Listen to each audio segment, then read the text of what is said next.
Kita lanjutkan di sesi kedua untuk minggu ke-15 ini kita bahas tentang time series, pemodelan time series untuk tren linear dan tren non-linear. Jadi ada tren yang non-linear juga. Nah, yang akan kita bahas pertama adalah tren linear. Jadi model persamaan garis lurus suatu tren dari data yang dikumpulkan berdasarkan kronologis atau dari waktu ke waktu itu sama persis seperti dengan regresi. Namun bedanya adalah kalau di dalam regresi X ini adalah faktor yang mempengaruhinya, variabel bebas, tapi kalau di dalam time series X ini adalah coding waktu.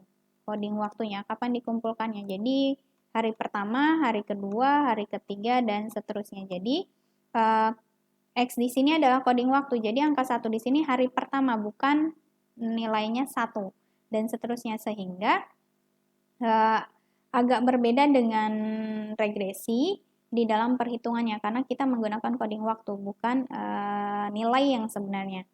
Nah, Y di sini adalah yang kita prediksinya berdasarkan kejadian waktunya.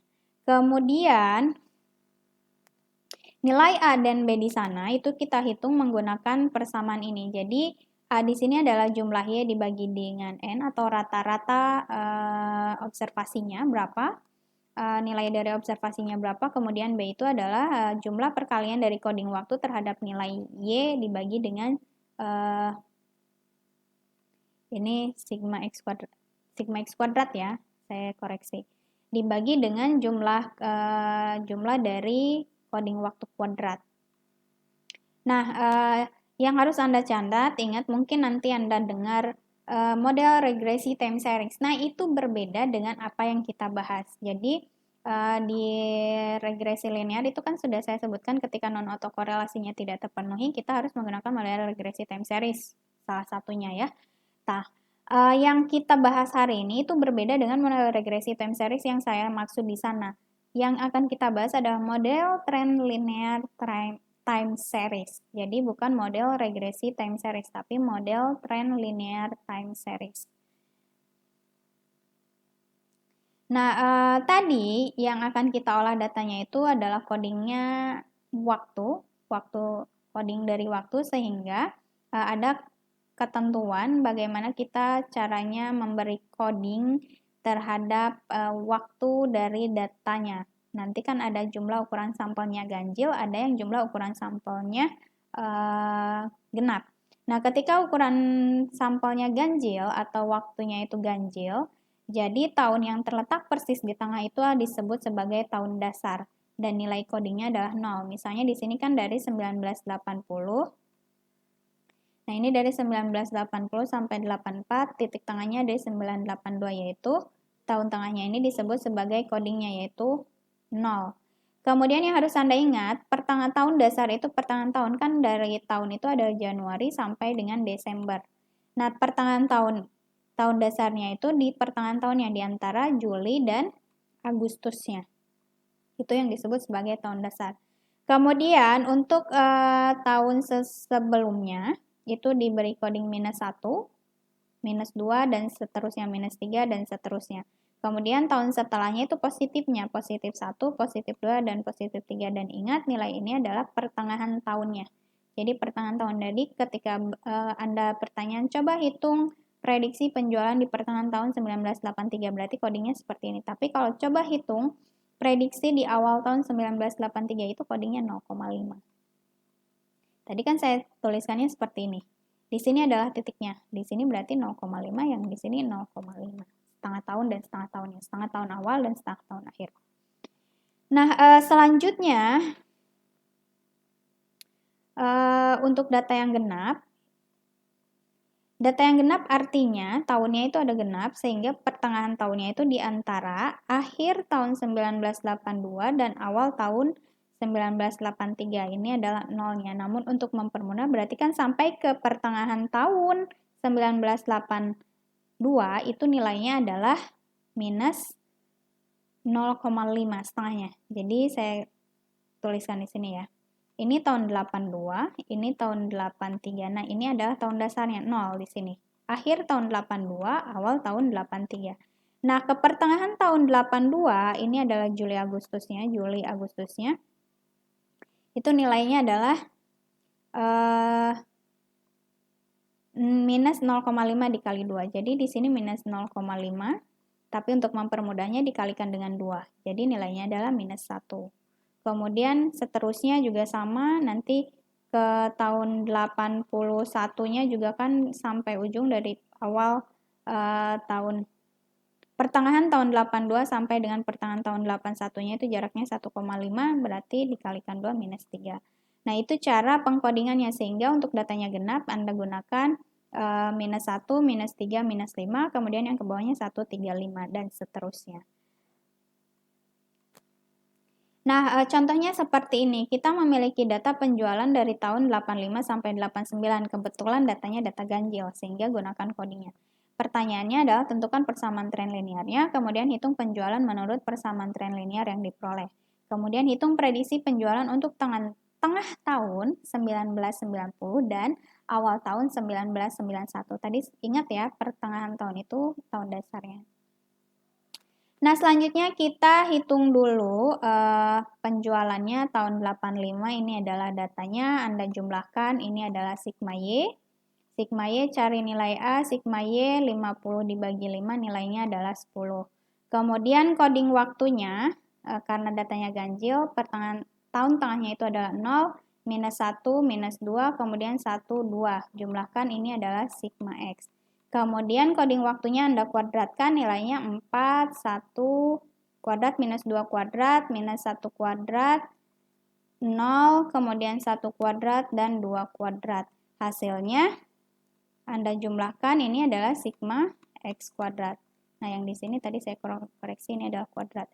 Kemudian kalikan X dan Y. X dan Y dikalikan, hasilnya adalah seperti ini, minus 14, minus 10, dan seterusnya. Ini hasil perkaliannya sigma XY, tinggal disubstitusikan terhadap formulanya sigma XY 13 dibagi dengan sigma X kuadrat, hasilnya 1,3, sehingga nanti kita peroleh persamaan trennya seperti ini. Y atau Pi sama dengan 10 ditambah dengan 1,3X. X-nya adalah coding waktu, sehingga penjualan menurut persamaan trennya tinggal dimasukkan coding waktunya ke sini. Jadi tahun 1985 forecastingnya atau ramalan penjualannya adalah 7,4. Untuk 1986 substitusikan 8,7 dan seterusnya. Nah, tadi yang ditanyakan adalah penjualan di pertengahan tahun 90 dan awal tahun 91. Pertengahan tahun 90, di pertengahan tahun 90 tadi codingnya yang terakhir 89 itu 2, berarti coding yang selanjutnya adalah di sini 3. Tinggal substitusikan coding waktunya terhadap persamaan trennya. Nah, ini waktunya 3, sehingga disubstitusikan maksud saya hasilnya adalah 13,9. Nah, ini adalah prediksi penjualan di pertengahan tahun 1990 adalah 13,9, atau kalau satuannya pieces 14 pieces. Kemudian prediksi penjualan awal tahun 1991, awal tahun tadi kan 1993, berarti awal tahun itu berarti nilainya adalah setengah, 3,5 codingnya. Hasilnya adalah 14,55. Nah, ini lebih mudah dibandingkan dengan analisis regresi linear sederhana. Kemudian, ketika kita ingin mengubah tahun dasar, karena mungkin misalnya tadi tahunnya kan sudah terlalu lama, saya ingin mengupdate datanya ke yang terbaru. Nah, untuk mengubah tahun dasarnya, apabila tahun dasar itu dirubah, konstanta A persamaan tren berubah. A persamaan tren itu ada dengan tahun dasar yang sama dengan nilai tren pada periode dasar yang baru. Sebab itu adalah persamaan trennya tetap, jadi B-nya tetap, tapi A-nya yang berubah. A-nya itu nanti diperoleh dari nilai persamaan trennya. Misalnya contohnya di sini, kita memiliki tahun 78 sampai dengan 87. Yang pertama, awalnya kita memiliki tahun dasarnya itu di antara akhir tahun 82, awal tahun 83.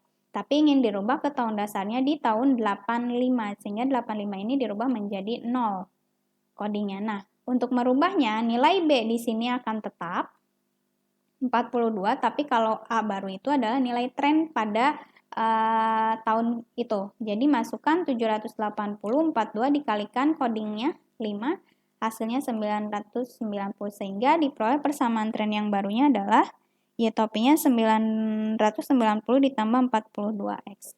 Nah, itu adalah bagaimana kita cara merubah tahun dasar dari tahun dasar lama menjadi tahun dasar yang baru.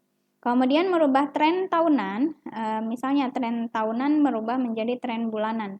Berarti A-nya dibagi 12, B-nya dibagi 12. Kemudian codingnya ini berarti berubah menjadi coding bulanan. Kemudian tren rata-rata kuartalan. 1 tahun ada 4 kuartal dibagi 4. Kemudian codingnya juga berubah menjadi tren coding untuk kuartalan. Kemudian tren bulanan.